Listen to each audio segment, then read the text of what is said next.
Welcome back sa Free Thinking Pinoy Channel. Ano ang unang pumapasok sa isip mo kapag narinig mo ang salitang exotic pets? Alam ko na para sa iba, ito yung mababangis na hayop ngunit inaalagaan ng mga tao. Pero alam nyo ba na hindi lang puro delikadong hayop ang inaalagaan kapag sinabing exotic pets? Kung minsan, tumutukoy rin ito sa pag-aalaga ng mga hayop na bihira lang makita sa wild o yung hayop na hindi naman native o matatagpuan sa isang lugar. Medyo malawak ang usapin ng exotic pet industry kaya naman naisipan kong gumawa ng video na magbibigay linaw sa inyo kung ano ba ang industriyang ito. Bakit maraming tao ang naiingganyong mag-alaga ng mga exotic animals at bakit marami ang tumututol rito. Sa dulo ng video, dapat ay makapag-decide ka kung masama ba ang mag-alaga ng exotic pets o hindi. Umpisaan natin ang kwentuhan sa kung ano nga ba ang industriya ng exotic pet. Kapag sinabing exotic pet industry, ito yung pagbibreed, pagbebenta at pag-aalaga ng mga kakaibang hayop na hindi naman natin nakasanayan. Kapag pumasok ka sa tindahan ng exotic pets, hindi mga aso at mga pusa ang bubungad sa iyo, kundi mga tarantula, ahas, unggoy, scorpion at kung ano-anong kakaibang hayop. Madalas sa mga hayop na ito ay nagmula pa sa iba't ibang parte ng mundo at ibinabiyahe sa mga exotic pet shops. Ang mga hayop na madalas ibenta rito ay ahas, parrots, sugar gliders, leopard geckos, tarantulas, tortoise at fennec foxes. Ang pinakamabenta ay ahas, lalo na ang ball python dahil ang ahas na ito ay kalmado at hindi agresibo. Wala itong kamandag kaya hindi nakamamatay ang kanilang tuklaw.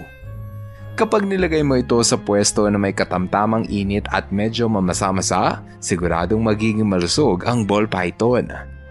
Dito sa Pilipinas, ang mga ahas na ito ay nagkakahalaga mula 2,000 hanggang 30,000 pesos. Mas maganda ang kulay, syempre mas mahal. Umuuso na rin ang bentahan ng parrots gaya ng African Greys, macaws at cockatiels. Maraming tao ang naiingganyong mag-alaga ng parrot dahil sa angking ganda at talino ng mga ibon na ito. Kinaaaliwan rin ito ng marami dahil sa kaya nitong gayahin ang boses ng tao. Kung plano mong mag-alaga ng parrot, dapat ay palagi mo itong bigyan ng atensyon. Gustong-gusto kasi nito ang maraming interaksyon sa kanilang amo. Umaabot ang halaga nito mula 1,000 hanggang 200,000 piso depende sa species ng parrot. Ang isa pang madalas bilhin sa mga exotic pet shop ay ang tarantula. Kinaaaliwan rin ito ng mga exotic pet collector dahil sa kakaiba at astig nitong itsura. Ayon sa mga nakapag-alaga na ng tarantula, isa raw ito sa pinakamadaling i-maintain na exotic pet. Dito sa Pilipinas, pwede ka makabili nito mula 500 hanggang 10,000 piso. Kahit masakit sa bulsa at mukhang delikado ang mga exotic pet, bakit maraming tao ang nahihilig na mag-alaga nito? Ang sabi ng iba, napakasarap daw sa pakiramdam ang mag-alaga ng ganitong klaseng hayop. Dahil nga sa maukulay at kakaibang itsura ng kanilang mga alaga, takaw tingin ito sa mga tao. Lalo na kung ikaw lang ang mayroong ganitong alagang hayop. Katulad na lang ng parrot na kayang magsalita o ng ahas na mukhang delikado pero maamo sa tao. Nakabubuti rin daw sa publiko ang makakita ng exotic animals dahil mas maraming tao ang nagiging curious tungkol sa buhay ng mga hayop. Nang dahil raw sa exotic pets, mas maraming tao ang nagiging interesado sa usapin ng zoology, ecosystem at nature conservation. Marahil ang pinakamadalas na dahilan kung bakit may nag-aalaga ng exotic pets ay dahil sa nakaka-relax daw ang mag-alaga nito.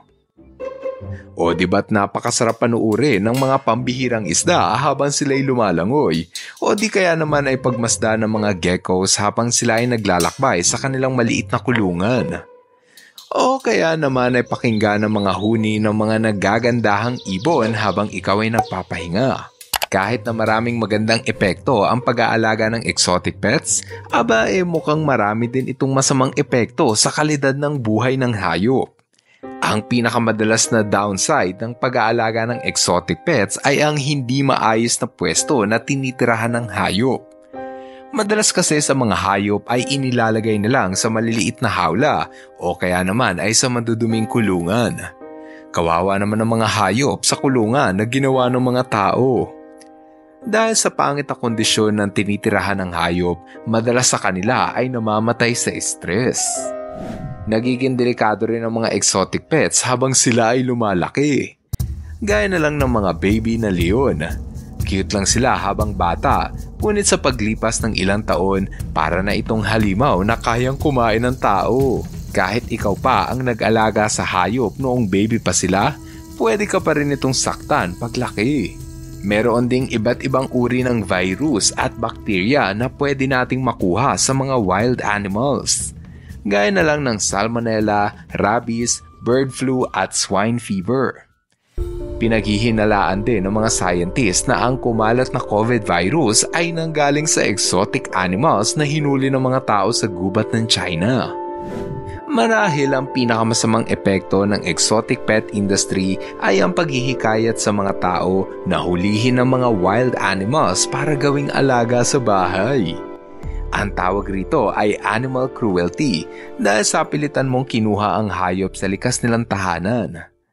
Kapag nagpatuloy ang pangunguha ng mga tao sa mga wild animals, maaaring maubos ang kanilang populasyon. Gayunpaman, marami pa ring tao ang nahihikayat na humuli ng wild animals kahit na sa iligal na paraan. Alam mo kung bakit?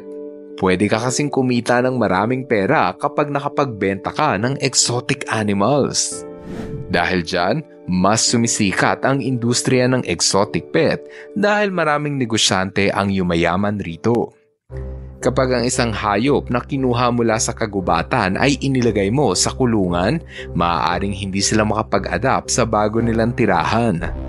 Ang halimbawa nito ay ang mga parot. Hindi sila makalipad sa kanilang hawla, hindi gaya noong nasa gubat pa sila nakatira.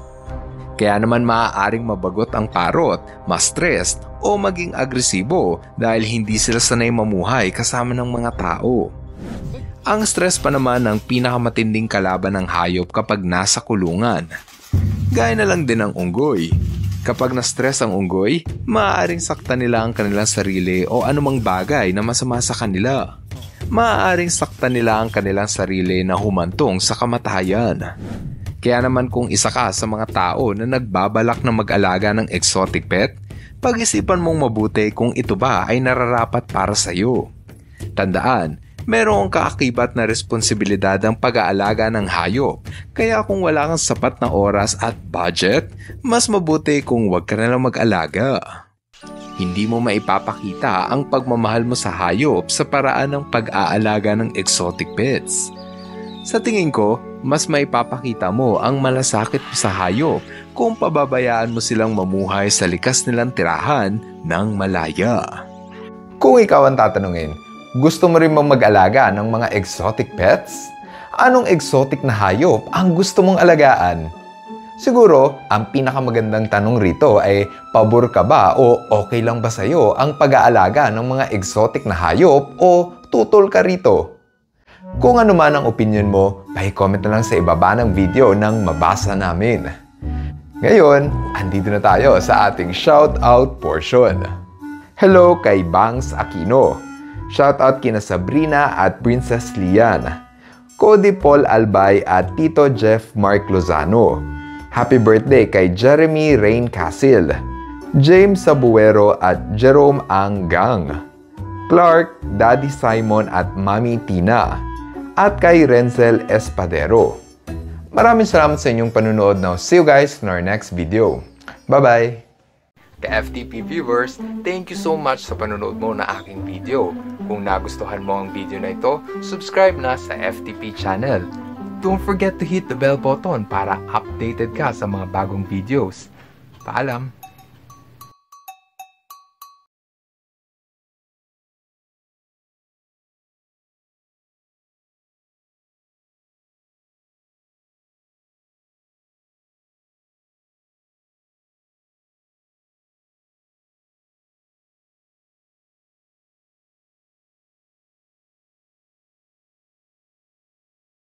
ka-FTP viewers, thank you so much sa panonood mo na aking video. Kung nagustuhan mo ang video na ito, subscribe na sa FTP channel. Don't forget to hit the bell button para updated ka sa mga bagong videos. Paalam!